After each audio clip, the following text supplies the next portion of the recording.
큰스님하고 인연은 2011년도에 제가 이제 큰스님 시봉을 하게 되면서 1년 한 2개월 정도 시봉을 하면서 인연이 돼가지고 큰스님하고 거의 제가 수족처럼 살았습니다. 큰스님께서 한 달에 한 반절은 금산사에 계시고 반절은 이제 서울 영화사에 계셨는데 그때 이제 같이 따라다니면서 항상 수족이니까 항상 그림자처럼 따라다녔습니다. 큰스님은 되게 여러 사람들을 되게 많이 만나셔가지고 항상 사람들 만날 때마다 제가 같이 수행을 했었고 뭐 거의 안 가본 데가 없을 정도로 제가 전국을 다 다녔었고 큰스님이 항상 아침 저녁으로 항상 포행을 하셨는데 1시간씩 포행을 항상 하셨는데 운동을 하실 때도 제가 항상 옆에 따라다녔고 큰스님 개인적으로 손님 만나실 때를 제외하고는 거의 뭐 주무실 때 빼고는 거의 항상 같이 있었던 것 같습니다. 예전에 서울에 어디 호텔 무슨 세미나 비슷한 어떤 큰 행사가 있었는데 거기에 되게 유명한 그때 당시 뭐 반기문 총장 같은 사람들도 막 왔었고 그래가지고는 이제 어차피 이제 주요 내빈들은 주요 내빈들끼리 가고 이제 수행원들은 이제 수행원들끼리만 따로 또 모여서 이제 식사도 하고 차도 마시고 하는 뭐 그런 때가 있었는데 뭐 거의 뭐 청와대 거의 비서급 되는 사람들이랑 같이 이제 수행원들 모여서 같이 밥도 먹고 하다 보니까 저는 이제 그 사람들이 신기한데 그 사람들은 오히려 제가 좀 신기해가지고 이것저것 막 물어보기도 하고 뭐 그랬던 기억이 있습니다. 스님이 이제 한강 그 포행길 아차산. 아니야 아차산보다는 그 한강 주변 산책로를 이제 거의 주로 가셨고 아침 일찍은 그 아차산 그 옆에 산책길을 넘어서 그 워커힐 호텔까지 가는 길이 이제 산책로가 잘 되어 있는데 거기까지 항상 걸어서 가실 때 같이 걸어서 아침마다 다녔습니다. 비 오는 날만 제외하고는 뭐 항상 가끔은 비 오는 날에 우산 쓰고도 이제 다니기도 하고 항상 이제 스님이 말을 거시면 바로 대답할 수 있는 오른쪽 한 걸음 뒤 위치로 항상 같이 걸어 다녔죠. 거의 뭐 하루에 한 3시간씩은 걸어서 저도 겸사겸사 체력 관리가 됐었던 시절입니다. 그때가. 큰 스님은 제가 시봉을 할 때가 이제 큰 스님이 77으로 제가 기억을 하는데 그 당시 연세에도 불구하고 항상 정해진 시간에 거의 항상 주무시고 특별하게 밤 늦게까지 일정이 없으시면 항상 정해진 시간이 한 10시, 밤 10시 전후에 항상 주무시고 아침에 일어나실 때도 항상 아침 5시 전후에 항상 일어나시고 항상 정해진 시간에 일어나시고 정해진 시간에 주무시고 또 엄청 저렇게 부지런해도 되나 할 정도로 너무 부지런하셔가지고 제가 오히려 좀 더 많이 지쳤던 것 같습니다. 선생님 너무 부지런한 분으로 이제 기억이 되시고 또 본인이 큰 스님 스스로도 많은 대중들이 이제 본인을 이제 알고 계신다는 걸 이제 아시기 때문에 그런 것도 좀 많이 신경을 쓰시고 사람들이 인사하거나 스님을 이제 좀 반기는 아는 척 요런 게 들어오면은 큰 스님 항상 또 사진도 같이 찍어주시고 손도 흔들어 주시고 항상 나름 인기 관리도 좀 하셨던 부지런한 어른이셨죠. 저도 제가 이제 서울 부대에서 근무를 할 때 노스님이 그때 열반하셔가지고 차를 타고 내려오면서 금산사 IC를 딱 나오는 순간 그 현수막들을 보면서 저도 막 눈물이 앞을 가릴 정도로 엄청 울면서 금산사까지 도착했던 기억이 있는데 큰 스님 시봉할 때는 정말 사실 너무 많이 힘들었는데 딱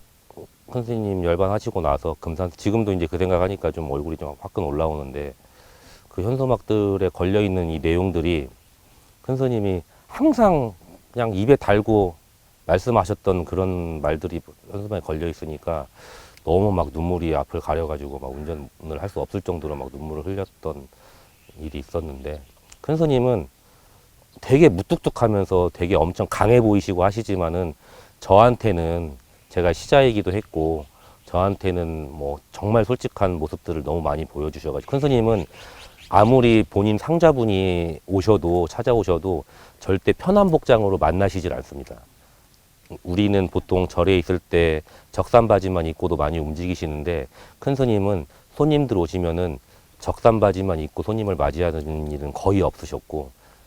그런데도 불구하고 이제 저한테는 항상 편한 복장으로 제가 이제 다리도 주물러 드리고 어깨도 주물러 드리고 하기 때문에 저한테는 제가 이렇게 만져드리면은 그 상태로 누워서 주무시기도 하고 저한테는 정말 편한 모습을 많이 보여주셔서 저는 솔직히 어렸을 때 저희 할아버지를 본 적이 없는데 노수님은 좀 저한테 좀 약간 할아버지 역할을 좀 해주셨던 또 에피소드가 또 하나 있는데 예전에 이제 원로 정치인들을 만나는 모임이 있었습니다. 큰 스님이. 그래가지고 뭐 전 서울시장이었던 사람들도 같이 만나는 그런 모임이 종로에서 있었는데 그 자리에서 그냥 좀 재미있는 우스갯 이야기로 영화를 이제 영화 얘기가 나왔었는데 거기 모였던 사람들이 다 그 영화를 봤는데 큰 스님은 이제 극장 가서 영화를 보시지 않으시니까 좀 상상이 안 되는 모습이기도 하고 근데 선생님만 그 이야기에 이제 함께하지 못해가지고 선생님이 조금 아쉬워하셔가지고 제가 선생님한테 그 영화가 뭐냐고 물어봤더니 뭐 전라도 남자와 경상도 여자가 이제 결혼해서 이루어지는 막 그런 에피소드들이 된 위험한 상견례라고 하는 영화였는데 선생님이 그 얘기를 사람들한테 들으니까 너무 보고 싶은데 이제 좀 체면 때문에 못 가셔가지고 제가 선생님을 그때 노원에 있는 롯데시네마에 제가 모시고 가가지고 같이 큰 스님과 같이 팝콘을 먹으면서 스님 원래 팝콘 안 드신다 했는데 제 것만 샀는데 스님이 거기다 뺏어 드셨고 아무튼 그런 이야기들도 좀 있었고 저한테는 진짜 여러 가지 모습을 정말 다른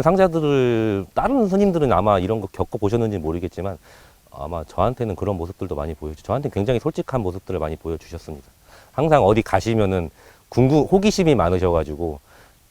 만약에 고속도로를 타고 가다가도 만약에 천안을 지나간다. 그러면 천안 인구수가 몇 명인지, 천안에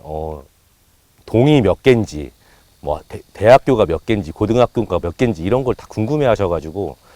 그때 당시에가 이제 스마트폰이 대중화가 되지 않았던 시절인데 제가 이제 어쩔 수 없이 저도 다 알지 못하기 때문에 제가 그때 당시에 좀 무리를 해서 스마트폰을 사서 큰 스님의 이 호기심을 좀 해결해 드렸던 그런 뭐 일들도 있었습니다.